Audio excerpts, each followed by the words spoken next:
Hello again, and yes, we're back, and today we're doing a good one. We're talking about Athena on the channel, and this is one of those heroes that you might have picked in your Godforge quests, and you're looking for potentially a starter team of rares and even epics that you can go with if you summon and potentially upgrade through legendaries that you can acquire later on in that mid to late game. And Athena is a really good hero. See, I've actually got her in my top 3. I really do enjoy this hero and the defender that she brings. And what we're going to do is obviously go through her kit, go through a nice bit of team building exercise for you guys to get a couple of ideas. And then on top of it, I will just go through some imprints, some weapons that you really want to keep an eye out on for this team, especially when you're going to use it in Godforge Early Access. So smash like, comment, and subscribe. And just remember, if you want to join a Pantheon, you can. We are always recruiting here in Camp Half-Blood, where you can see there is myself,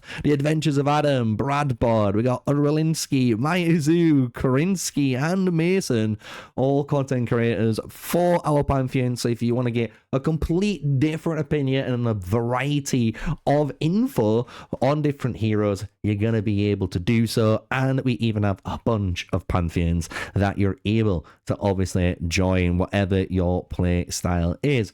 So with that, let's get into the fun stuff. Let's talk about Athena and why she is one of these heroes that I honestly think you guys will absolutely love, especially with this insane play style that I'm going to showcase today. So really easily, leader bonus, 33% defense in arena battle. So if we can get a better leader bonus, we will try and use that in obviously dungeons and campaign pushing, wherever we need it. But in arena, we can definitely put her in our team's leader and take advantage of that, especially in the team that we're going to be running it.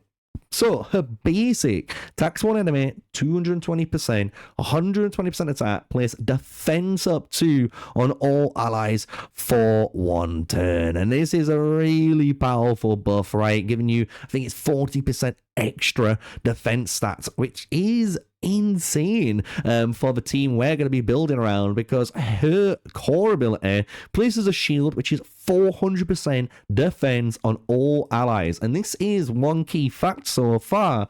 This is the biggest shield we've seen in the game, base scaling from any hero, which is really good to have as a hero. And on top of this, she reduces the damage you get inflicted by 5%, and this stacks up to 3 times. So you get a 15% damage reduction after 3 triggers of this.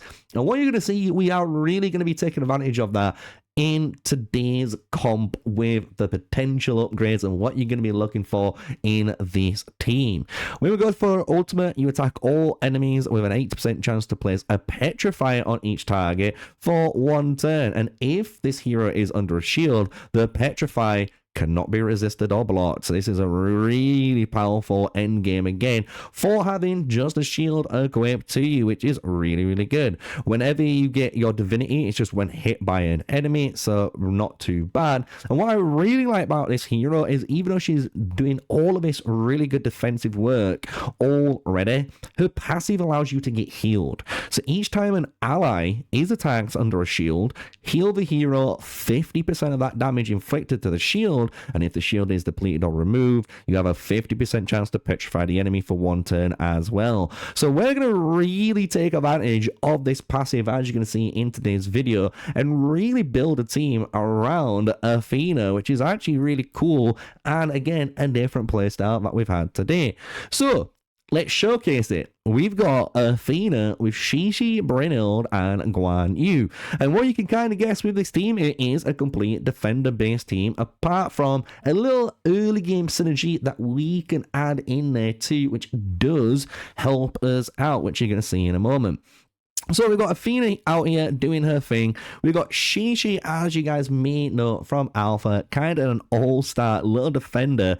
What's really powerful about this hero is you get attack 1 enemy, place an attack down 1 on the enemy for 2 turns, which is great. A little bit of debuffing and utility what you bring into the team. What's really cool though is that at the core ability, no matter what, attacks 1 enemy, places defense up 1 for 2 turns on this hero, but defender allies will join the attack using their basic ability. So as you can imagine now, with Athena, if she joins this attack and places another defense up 2 on all allies for 1 turn, now you've got 2 turns of this defense up 2 really early game in access through this one rare hero. And what's really good is when you do awaken him, we're going to be able to get Tiana units to join the attack. And that's kind of why you can see in this team, we've got Guan Yu just as that starter hero, because it's going to combine when you awaken Shishi 1 time and get into that join attack. So as you can imagine now, Athena's going to join attack, Shichi's going to attack, Brynhild will join the attack, she's a defender too, and then Guan Yu will join the attack when she sees Awakened 1. An insane amount of damage and burst that you can pull out with this one rare hero, kind of combining some of the best defenders out there all together in a complete different style of team play. And what's really good too is you get to place a Protect 1 on all allies, which transfers 20% of the damage to this target, which is technically Shishi, but you also place a shield on top of that. So again, because we place a shield, we now work with our Athena's passive, which is gonna again heal over that tile that shield's being placed on, and when it gets depleted, have another chance of placing that Petrify potentially. Then on top of this, when an enemy attempts to place a debuff on an ally, so this is anyone, you have a chance to heal 3% of HP to that ally. So again, a little bit extra built-in HP healing that's going to work Shishi and Athena to give you that defensive sustain and be quite bursty with a team scaling off defense, and you're buffing your team always with defense, which is a really cool little team, I'm gonna be honest, that you can build in this game. On top of this, you get initiative in all battles if you choose to with Shishi too, so that's a very good option if you can just want to try and get that, I think, Divinity Zoomer and get those ultimates rotating a little bit faster on there, right? So if we go back to the team builder now, we can check out Brynhild. You're going to see the same kind of common theme here with what we're trying to achieve.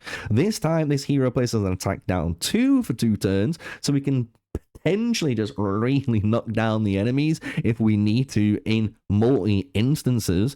But then we also place a defense up 2 on all allies and intercept, which is really good to keep one of the allies alive. But we also remove all disables from this hero, Radiance 2 on all allies for 2 turns, which is reducing that damage received by 20%, reflecting it by 20% back too, and also placing a shield on Awakening 3 of this hero, which is obviously a little bit of a tall ask, but if you do get this, it's a massive game changer in this kit, because now she shields, places Radiant, defense up 2, and intercept, and because she places this shield, if you guessed it, yes, we're working again with that Athena passive again. So you can see how it's all coming full circle, and on top of this, with the team builder being a defender, she's able to join in attacks again with that Shishi and just punch through with, again, some more burst damage in there. So really cool little funky team. I'm going to be honest, I actually really like this for those Athena players, and I would be quite jealous to go against this. You can imagine later on in the game, yes, we can replace heroes with better heroes, right? Once you've in that late game stage, one really good combo, as many people have been asking about, is the Athena Heimdall combo. It sounds disgusting on paper, and it definitely probably will be disgusting in game. But just think, this slot here is quite open, right? If you do think of any of the defenders in game, you can, right? So if we hit the hero tab on Raven Pirates' website, really good website, as you can see, that we're using to make today's video, we can change the archetype to defenders, and you can see that you have a big range of defenders, including many defenders here that we've not used before, right? We don't know anything about them, and they could be really offensive based defenders, which could be really, really cool. And even below, we've got a bunch of rare heroes that we can also build into this team because they're a defender, right? So really do like this whole comp, and even just a shout like the Hound of Duat, we could definitely put this hero into this team too as a more offensive defender that you might randomly pull as well. Because when you check out his kit, it works very well with what we're intending to do, especially if you need a more damage-based defender instead of a more defense-based defender, because the Hound of Duat places accuracy up on himself, and he has a 50% chance to place that speed down 1, which scales off the defense, which is really, really nice. However, what's really good is this core. You attack one enemy for 220% defense, 120% attack on the scaling, but you place a shield on all allies of 25% of the damage inflicted. So you can imagine now with that Shishi, if you're always joining in attacks, you're obviously getting these speed down 1s, and now you're able to core, get a massive amount of shield on, get healing applied, and what's really cool is Guan Yu has Drain, as you guys should know by this time, hopefully, from watching a lot of these videos. And with Drain now, we have an ability to self-sustain through damage, through our passive healing, through our shield, and just with that little mini combo alone, we're gonna get through quite a lot of content, I think. And it's a very cool little team comp that you can work, again, around. And it's nothing is in place, you know? You could get rid of the Hound of Duat if you really wanted to, and even just find some sort of good disruptor in the game. So just like Scotty as a prime example. And this would work also just as a more toned down version, and you might just need this in case you're going against like a Shamash and you just need to lock down Shamash so he's frozen. So if you do kill someone, his passive doesn't proc, which is a really cool way you can counter him, and what was tested in alpha. Maybe they've patched it that since then, but that's how we was countering it really well in gameplay scenarios. So it just showcases how interchangeable this team really is for yourself. And again, even if we didn't have the starting heroes, we could still run something like a Tristan, which is again a starting hero that we're more likely gonna get with an Isolde, and you've already got a really good defensive combo, which means you're not really gonna die, and you can find any sort of Lady Shock, which is your starter hero again, which can place bleeds and just kill someone over time. We can run Guan Yu for more percentage based health, and to add Drain, which adds a little bit more self-sustain, which I actually put a little bit more of a premium on. You could even put in Ramses, right, your other starter hero, because he is able to place Acid on, which is going to do percentage-based health damage on their turn, and at the same time turn off armor sets, which is very, very powerful in PvP, which is arena-based battles. So you can see how easily I've just kind of gone through a couple of rare examples there, and how interchangeable this team is. But I really think the fun team that you should try to strive for is definitely running a Shishi with a Guan Yu and having your 4th slot with another defender to be a real pain in the ass. But it's gonna be one of those teams that just work so well. So we could have, again, Brynhild in here as like the prime example of that, and this triple defender team is gonna pack a massive punch and just basically be this super turtle that you can be running in the early access. So now we've gone through that, like I said with the beginning of the video, just to finish things up for you guys, let's go through some of the obvious choices for weapons. And I'm going to be real, I only like one real choice for your legendary options that isn't going to be the Aegis, which is a really good choice that you could put on Athena just to make sure she never gets locked down. However, Forge Fire, just make sure she just doesn't die and she doesn't take damage. It's a very insane effect, and you can kind of just keep pumping through. However, I want to take this kind of step further in today's video and not just recommend these legendary weapons, because the thing is, if you scroll down, there is quite a lot of good potential choices of epic weapons that you might find on your way as a defender team. A good example of this is actually Kopesh, which doesn't sound great on paper for most comps, but when you're a defensive based team and you're really not doing too much damage and you're trying to figure out ways of dealing damage. Attacks destroy the target's maximum HP by 5% of the damage inflicted, and it cannot destroy more than 50% of the target's maximum HP. So this just means as a defensive team, you can bring down enemies' HP bars to 50% and just try and focus on bursting to that number. And again, you could put this on maybe one hero, and with that Shishi join attacks, you're actually going to probably get this rolling and hitting that 50% pretty damn fast. And that's just as a defensive, a defender based offensive weapon, right, that you could be choosing, right? There's also some really good ones towards the bottom that I do think you should keep an eye out on as well, right? So even when stuff like Pridwen is a good option, when this hero is attacked, you have a 20% chance to reduce a random buff duration by 1 turn. Really good. You could just basically stop attack downs and defense downs. Tech Pactal, I think it's called, another really cool one, converts 10% of the healing received into the increased damage on the next attack, right? So again, you're going to be healing constantly with this team, especially through the shield-based stuff, and you could be using that as an offensive option, which is just something you might have as a base substitute weapon to work from until you find the best in slot legendary weapon that you might be needing in that late game scenario, right? Another one is Thunderhammer. Just kind of put this one out there. Single targets have a 50% chance to inflict damage to all enemies equal to 5% of the damage attack. This just lets you obviously grind down the enemies, so you can keep just going bang, bang, bang with all of these single target attacks, and especially with the Shishi core attack, attacking one enemy, and really just keep knuckling down on this AoE and just kind of like kill one target and get everyone low to finish them off and get through the content too.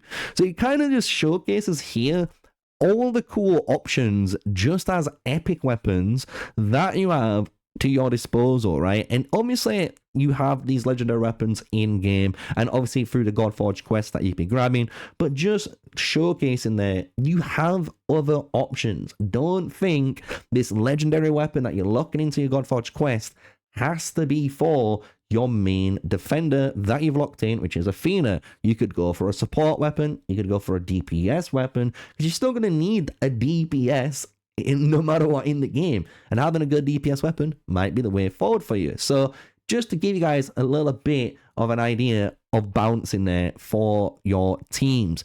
Just to finish off, there is another couple of good options for imprints that you could be looking out for. I actually do like Anu for your good old Athena. For every 10% on this hero on your divinity, you reduce damage taken. It's 15% damage reduction, which isn't too shabby, and just for having your ultimate up is pretty nice, having that just standard out there, right?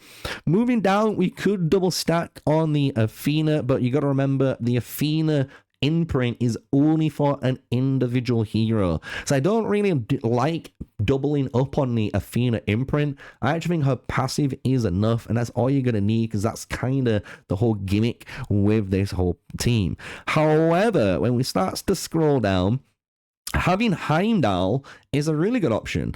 Allies and debuffs have a 25% chance to reflect any debuff. And you're going to remember, when we look at our Athena, we are placing a defense up 2 no matter what through our A1. And then at the same time, depending on how we have stuff set up, we can also have potentially this weapon on this imprint on a different hero for now, like our Shishi, maybe like our even Brynhild, just as a couple of examples, just to guarantee to have in this effect in your team, which would be a very powerful effect, especially to have on your team. You can obviously go for something like Hercules, not too shabby, and again, you could even go for something like Order, which is again increasing damage and damage reduction for your hero. It's a little bit more selfish. It's going 25% though over turns, which is really good if you're killing enemies with that Athena, so you can use that. Pazuzu, I really enjoy this one as well. just being able to steal the spotlight if the enemy is kind of going off with all their buffs and they're about to blow you up. Well, you can stop that, get that emergency shield out with your core, and potentially save your team. So I actually really like Pazuzu with Athena because it gives her that emergency to just stop anything from happening to her team. Another one is Quetzalcoatl 2. You could put this onto your Athena, and guess what? She just becomes a reviver. She's healing, she's shielding, and she's reviving one ally with 50% HP whenever she dies, which is pretty cool too, if you ask me, that you could put into this team. Just to kind of finish it off, we can have Sun Wukong or Svarog as well. Really good. As you can see, each time an ally uses an ultimate, you decrease the damage received by all allies. This is a 15% damage reduction to all of your teams. It is better than I think the other ones we've said before, because there's a team-wide buff instead of a selfish buff in this lineup. Sun Wukong, really good again. You can have Immortal on her and get her to join attacks, meaning she gets more defense ups on your team. And then even one combo, as many people mentioned, with that Heimdall. So if you go for an Athena Heimdall, because you're super lucky and you get that combination, or it's the mid-game, late game, and you've been playing the game for a good year, and you've actually summoned enough heroes to actually find a Heimdall, Tianlong is disgusting with that combo, because whenever this hero intercepts an attack, you heal an ally attack and place barrier on them. So you're barrying while you're intercepting, and then your Athena is placing a shield on everyone.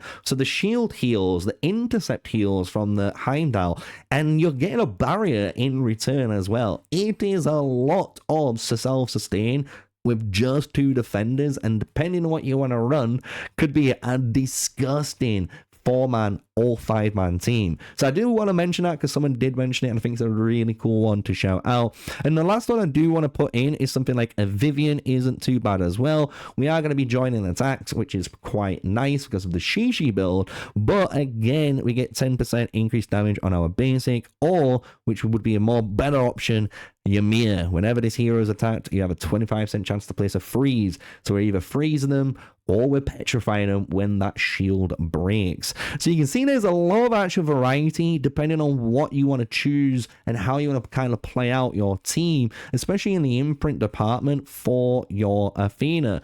So we've gone through the imprints. We've gone through, obviously, all of the weapons. We've gone through the team builder. So you know what that means, guys. We've sorted out Athena. There you go. Some early access knowledge. Hopefully that helps you out on your discussions with your friends and maybe just deciding on what path you might want to take when you pick this hero. Because there's a ton of different options that you could be taking, including a normal team comp or a spicy and full defender comp, as we've got in today's video. So if you liked it, you know what to do. Smash a like, comment, and subscribe. If you do want to support that channel a little bit further, we have been finally monetized, so thank you for all of the support from all of you guys. You just check down below, you can join the Sneak Squad, where you get an exclusive membership logo and a bunch of emojis, and the more members we get, the more emojis that we can apply for. So hopefully you guys enjoyed it, and until the next one, stay safe, guys, stay sneaky, peace out.